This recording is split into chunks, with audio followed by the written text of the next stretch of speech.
राधे राधे मेरी प्यारी सी फैमिली। आज आप सभी के लिए लेकर आई हूँ पंजाब की मोस्ट पॉपुलर थाली जिसमें है राजमा चावल। इस थाली को मैंने बिना लहसुन प्याज बिना गरम मसाले के बनाया है, लेकिन बनाया है अपने स्टाइल में। तो चलिए इस सुपर टेस्टी आसान सी थाली की रेसिपी को शुरू करते हैं। इस राजमे को मैं करीब 10 मेंबर्स के लिए बना रही हूँ। तो मैंने इसको रात में ही पानी में भिगो के रख दिया था। आधा किलो के जितना राजमा लिया था, इसको अच्छे से धोया, उसके बाद इसमें खूब सारा पानी डाला और इसको मैंने ढक के छोड़ दिया ताकि अच्छे से फूल जाए। अब सुबह का टाइम हो रहा है, राजमा बहुत ही अच्छे से फूल के तैयार हो चुका है। चलिए इसको कुकर में डाल देते हैं। आप चाहे तो इसको खुले बर्तन में भी पका सकते हैं, लेकिन कुकर में अगर 2-4 सीटी लगा लेंगे तो राजमा जल्दी से गल जाएगा और खुले बर्तन में कुछ ज़्यादा सा टाइम लग जाता है। हमेशा जब भी इस तरीके की सब्जी या राजमा छोले मटर वगैरह बनाओ तो उनको भिगो के ही बनाना चाहिए। भीगने से क्या होता है, एक तो ये जल्दी से पक जाते हैं और दूसरा ये मतलब जाके हजम भी अच्छे से हो जाते हैं खाने के बाद। तो मैंने राजमा को एक बार फिर से धो लिया था, कुकर में डाल के इसमें ज़रूरत के हिसाब से पानी डाल दिया है और साथ ही साथ मैंने यहाँ पर 1 चम्मच के जितना नमक डाल दिया है। अब कुकर का ढक्कन लगा लेते हैं और राजमे को उबालने के लिए करीब 2 से 3 सीटी लगा लेते हैं। गैस को ऑन कर देते हैं। कितनी बार ऐसा होता है कि किसी का कुकर जल्दी सीटी लगा देता है, किसी का कुकर थोड़ा देर से सीटी लगाता है, किसी का कुकर सीटी लगाता ही नहीं है, वो जो है मतलब एक ही चीज़ को बोलता रहता है, सीटी लगाए बिना सी करता रहता है। तो आप देख लीजिए कि आपका कुकर किसी भी चीज़ को कितने टाइम में गलाता है। तो मेरा जो कुकर है मैं इसमें 2 से 3 सीटी लगाती हूँ और बाकी प्रेशर भर के छोड़ देती हूँ।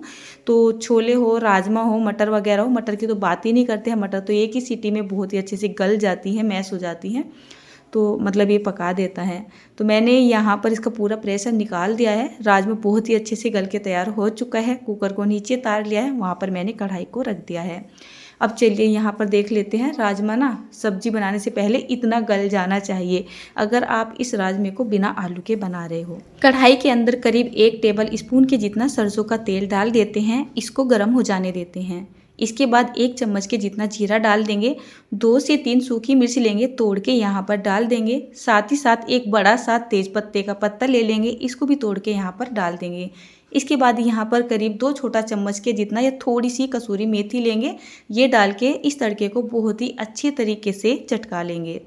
इसके बाद मैंने एक साइड में अदरक और हरी मिर्च का पेस्ट तैयार कर लिया था, मतलब इनको कूट लिया था, तो वो भी यहाँ पे डाल देते हैं। 4-5 मैंने हरी मिर्च ली थी, करीब 2 इंच के जितना अदरक का टुकड़ा लिया था, काट के इसको थोड़ा सा दरदरा सा कूट लिया था। इसको हल्का सा भून लेंगे। साथ ही साथ यहाँ पर 1 छोटा चम्मच के जितना हल्दी डाल देंगे। इसके बाद यहाँ पर टेस्ट के हिसाब से नमक डालेंगे, टेस्ट के हिसाब से मिर्च डालेंगे और यहाँ पर धनिया पाउडर डाल देंगे। नमक का इस्तेमाल मैंने राजमा को उबालते वक्त भी किया हुआ है, तो थोड़ा सा ध्यान से डालेंगे। 2 से 3 मिनट मसालों को पकाएंगे। करीब 250 ग्राम टमाटर की प्यूरी यहाँ पर डाल देंगे और इसको बहुत ही अच्छे तरीके से मिक्स कर देंगे। मिक्स करने के बाद इसको पकाएंगे करीब 8 से 9 मिनट के लिए। गैस का फ्लेम लो और मीडियम के बीच में रखेंगे। इसको बीच बीच में चलाते रहेंगे और पकाते रहेंगे जब तक यहाँ पर जो तेल है ना वो अच्छे से रिलीज़ नहीं होने लगता है या फिर ये हमारा मसाला अच्छे से पक नहीं जाता है, जब तक इसको कंटिन्यू पकाते रहेंगे। अब क्या करेंगे, राजमे की कंसिस्टेंसी को देखते हैं। अगर हमें इसमें पानी की ज़रूरत होगी तो एक साइड में हम गर्म पानी कर लेंगे और नहीं होगी तो ऑटोमेटिक ये राजमा मतलब पानी के साथ ही कढ़ाई के अंदर डाल देंगे। तो यहाँ पर देखिए जो मसाला है ना वो बहुत ही अच्छे तरीके से पक के तैयार हो चुका है। इसके बाद हम यहाँ पर ये राजमा डाल देते हैं। तो राजमे के अंदर पहले से ही इतना पानी था कि मुझे यहाँ पर अलग से पानी डालने की ज़रूरत पड़ी ही नहीं। अगर आपको ऐसा लगे कि यहाँ पर आपको पानी डालने की ज़रूरत है तो आप थोड़ा सा पानी ना साइड में गर्म कर लीजिए, इससे सब्ज़ी का टेक्सचर बहुत ही अच्छा आता है। क्योंकि मसाला भी गर्म है, राजमा भी गर्म है, तो एकदम से ठंडा पानी नहीं डालेंगे।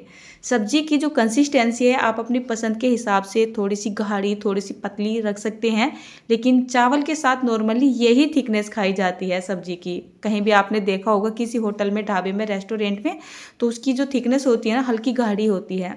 तो सब्जी को पकने में बहुत ज़्यादा टाइम नहीं लगेगा। तो अब हम क्या करते हैं, इस कढ़ाई को तो दूसरे वाले चूल्हे पर ट्रांसफ़र कर देते हैं और यहाँ पर जीरा राइस की तैयारी करते हैं। वैसे तो मैं आपको जीरा राइस की कोई रेसिपी देने वाली नहीं थी, लेकिन मुझे याद आया पिछली बार काफ़ी सारे कमेंट आए थे कि दीदी हमारी साथ सिंपल जीरा राइस की रेसिपी शेयर कीजिए। मैंने 2 से 3 कप के जितने चावल लिए थे जिनको 20 मिनट पहले पानी में भिगो के छोड़ दिया था। कढ़ाई के अंदर 1 छोटा चम्मच के जितना घी डाल लेते हैं। घी की जगह आप किसी भी कुकिंग ऑयल का इस्तेमाल कर सकते हैं। घी को बहुत ही हल्का सा गर्म हो जाने देते हैं। इसके बाद 1 चम्मच के जितना जीरा डाल देते हैं। जीरा डालने के बाद जीरे को बहुत ही हल्का सा चटक जाने देते हैं। चटकाने के लिए हल्का सा इसको चला लेते हैं, बहुत ज़्यादा नहीं इसको चटकाएंगे। इसके बाद यहाँ पर ये चावल डाल देते हैं। तो जो चावल है ना, ये बासमती के चावल हैं, लेकिन मुझे नहीं पता ये कौन सी बासमती के चावल हैं। ये बहुत ज़्यादा लंबे नहीं होते हैं। सिंपली जो बासमती के चावल होते हैं ना, तो वो अपने साइज़ से 3-4 गुना ज़्यादा हो जाते हैं ऑटोमेटिकली, लेकिन ये इतने नहीं होते हैं, ये अपने साइज़ में केवल डबल ही होते हैं। मैंने यहाँ पर पानी डाल दिया है चावल का डबल, जितने मैंने चावल लिए थे उसका डबल यहाँ पे पानी डाल दिया है और इसको पकने के लिए छोड़ दिया है। यहाँ पर आप सब्जी को देख सकते हैं, जो सब्जी है ना हमारी बिल्कुल बनकर तैयार हो चुकी है। तो इसको तली तक जाकर अच्छे से चला देते हैं। इस सब्जी को बीच में आप 1-2 बार चला दीजिएगा, नहीं तो कितनी बार ऐसा होता है जो एकदम रसेदार सी सब्जी होती है ना, रवेदार सब्जी होती है, तो वो ऑटोमेटिक ही पकते पकते नीचे लग जाती है। इस सब्जी को पकने में ज़्यादा टाइम नहीं लगा है, करीब 7-8 मिनट या 10 मिनट का टाइम लगा है, इससे ज़्यादा टाइम नहीं लगा है। तो यहाँ पर सब्जी की थिकनेस बिल्कुल तैयार हो रही है, यानी सब्जी बनकर बिल्कुल तैयार हो चुकी है। फाइनल टच दे देते हैं हरा धनिया डालकर। अगर आप पसंद करते हो यहाँ पर गरम मसाला डालना, तो अपने हिसाब से गरम मसाला यहाँ पर डाल सकते हैं, आधा चम्मच 1 चम्मच के जितना, या फिर आप यहाँ पर चने मसाला डाल दीजिए, बहुत ही ज़्यादा टेस्ट आएगा। या ऐसा बोल सकते हो कि स्वाद में 4 चांद लग जाएंगे। तो फिलहाल मैं आपको दिखाने की कोशिश कर रही हूँ, ये है हमारा फाइनल टच सब्जी का। इसके ऊपर का जो पानी सा होता है ना, इसका जो पतलापन होता है ना, उसमें गाढ़ापन होना चाहिए, एक रवा होना चाहिए, तभी आपकी सब्ज़ी परफेक्ट बनेगी। ऐसा नहीं है कि आपका राजमा अलग हो रहा है और आपका पानी अलग हो रहा है, तो वो सब्ज़ी खाने में अच्छी नहीं लगती है। बन जाती है, कभी कभी मुझसे भी बन जाती है, मैं ऐसा नहीं बोलती हूँ कि हमेशा इसी तरीके की सब्ज़ी बनती है। कभी काम की जल्दबाजी होती है, तो कभी बस किसी वजह से बन जाती है, लापरवाही में बन जाती हैं। लेकिन जो राजमा की असली सब्जी होती है ना, वो यही होती है। जैसे ये थोड़ी सी ठंडी होगी ना, तो ऑटोमेटिक इतनी गाढ़ी हो जाएगी कि आप इसको रोटी के ऊपर रख के भी खा सकते हैं।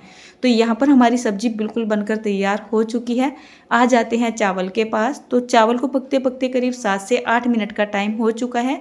जो पानी था ना वो बिल्कुल ख़त्म हो चुका है, और जो चावल है ना वो भी हमारे अच्छे से गल रहे हैं। कम से कम ये 75% गल चुके हैं। बहुत ही हल्का सा रह रहा है अभी इनमें दम देना, मतलब थोड़ी सी जो कनी है ना, तो वो जो ख़त्म होगी। अभी इनको एक बार हल्के से चला दिया है, वापस से मैंने इनको कवर कर दिया है, और उसके बाद ये गल के यानी बन के तैयार हो जाएंगे। इस सब्ज़ी में थोड़ा सा हरा धनिया डाल देती हूँ, सर्दी में हरे धनिया की बड़ी मौज होती है। चलिए इसको रखते हैं साइड में। अब बातें करने लगी हूँ घर में। बातें क्या कर रही हूँ, मैंने आज आपके साथ इस थाली में पराठे की, पूरी की या फिर रोटी की रेसिपी शेयर नहीं की, क्योंकि मैं थाली में रख नहीं रही हूँ। लेकिन मेरे घर में रोटी के बिना बात बनती भी नहीं है, तो बस खड़े होके यही डिस्कस कर रहे थे कि अभी रोटियां भी बननी हैं। बड़ी बहन बैठी हुई है, तो वो सोच रही थी कि मैं थाली में रोटियां भी रखूँगी, तो पूछ रही थी कि रोटी भी बननी है या नहीं बननी है। तो मैंने बोला आज मैं थाली में रोटी नहीं रख रही हूँ, क्योंकि मैं यहाँ पर पंजाबी थाली बना रही हूँ। तो जो चावल है ना वो हमारे बनकर तैयार हो चुके हैं। फटाफट से आपकी थाली आपको लगा के दिखा देती हूँ, क्योंकि भूख का टाइम हो चला है। दोपहर के टाइम में जब भी मैं रेसिपी को शूट करती हूँ, मैं कितना भी जल्दी करके लग जाऊँ, रेसिपी शूट करते करते इतना टाइम हो जाता है कि ओवर हो जाता है एक तरीके से। तो चलिए, मैंने यहाँ पर ना कल रसगुल्ले बनाए थे, यानी कि गुलाब जामुन बनाए थे। 3 ही बचे हुए थे, मैंने थाली में रख दिए हैं। मुझे खाली खाली सी लग रही थी थाली, मैंने सोचा चलिए मीठा भी तो चाहिए होता है ना, और पंजाबियों को तो बहुत ज़्यादा पसंद होता है इस तरीके का खाना। तो मैंने थोड़े से यहाँ पर गुलाब जामुन रखे, हरी मिर्च रखी, टमाटर, मूली रख दी है, साथ ही साथ सर्दियों की जान आंवले का अचार रख दिया है। फिलहाल मेरे घर में आंवले का अचार ही बचा हुआ है। देखो मैंने कितने सारे अचार बनाए थे और सारे के सारे अचार ख़त्म हो चुके हैं, फिर से अचार बनने का नंबर आ रहा है। तो ये है हमारी फाइनल पंजाबी थाली। पीछे चल रही है बच्चों की मस्ती। अच्छा, आज ये राजमा और चावल की रेसिपी अगर आपको पसंद आई हो तो आप इस रेसिपी को लाइक कर सकते हैं। अगर आप मेरे चैनल पर नए हैं तो आप मेरे चैनल को सब्सक्राइब भी कर सकते हैं। आप मुझे फेसबुक पर देख रहे हैं तो फेसबुक पे फॉलो भी कर सकते हैं। और हाँ, अगर आप अपने घर में लहसुन प्याज खाते हैं, पंजाबी थाली में लहसुन प्याज बहुत ज़्यादा होता है, बट हमारे घर में नहीं खाया जाता तो मैंने नहीं डाला। आप इसमें लहसुन प्याज का तड़का भी लगा सकते हैं, चाहे पेस्ट बना के डाल सकते हैं या फिर काट के डाल सकते हैं। उम्मीद करती हूँ आज ये थाली की रेसिपी आपको पसंद आई हो।